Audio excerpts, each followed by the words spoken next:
So, our reading comprehension tasks this week are about understanding. Last week we looked at remembering, this week we're looking at understanding. And there's loads and loads of ideas on your reading grid to help you get into understanding. But I wanted to spend some time talking about what understanding means and how you might structure your work to include lots and lots of understanding activities. So, have a think to yourself, just now, what does understanding mean?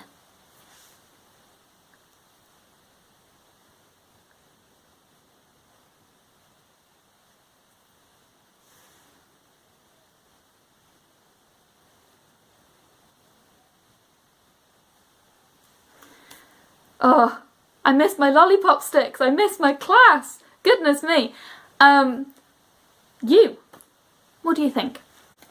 Hopefully you said something to do with understanding being about knowing what's going on, about having got your head round what the text is telling you, what's going on.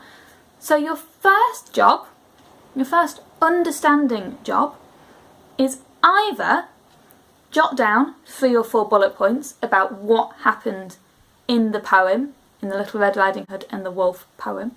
Jot down some bullet points about what happened, or go find a family member and tell them what happened in the poem. Maybe you could let me know your bullet points in the comments on the Twitter, what actually happened. Once you've spent that time thinking about what it is that actually happened, you've kind of got that understanding of the poem at the centre of what we're doing, have a think about some more detailed questions. Who are the main characters in the poem? Sort of 3 characters in it to give you a bit of a clue. Who are they? Can you draw them? Can you draw me a picture of the 3 main characters in that poem? If you're really not feeling like drawing, you could maybe just write them down with a quick description of what they're like. Who are the characters in the poem? Feel free to go back and listen again as many times as you need to. Having thought about that, it's a good one to ask yourself as well. Where is the poem set? Where does it take place? And that's a difficult one because Roald Dahl doesn't spend loads of time describing the settings. He assumes that from your knowledge of general Red Riding Hood stories that you've heard before, that you already know. So in order to understand the poem, he's drawing on that understanding you bring to the poem about Red Riding Hood. So, write me a quick sentence or 2. Where does the poem take place? Where does it happen? Another thing to focus on with understanding is not just understanding the plot of what happened, but understanding a little bit more about the context of the poem. Now, I told you that that poem was from a book called The Nation's Favourite Comic Poems. That's a book of funny poems that have all been put together by an editor, by Griff Rhys-Jones.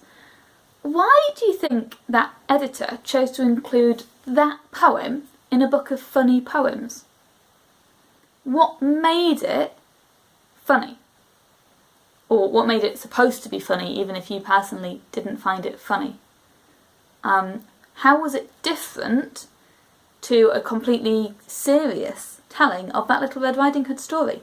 Really important that we think about that as well and notice the author craft. What did the author do to make it funny? I'm going to leave you with those questions for now. I would love to see your work on this in the comments, love to know what you think, and even just love to know your opinion of the poem. So, let me know. Can't wait to hear from you. See you soon. Bye!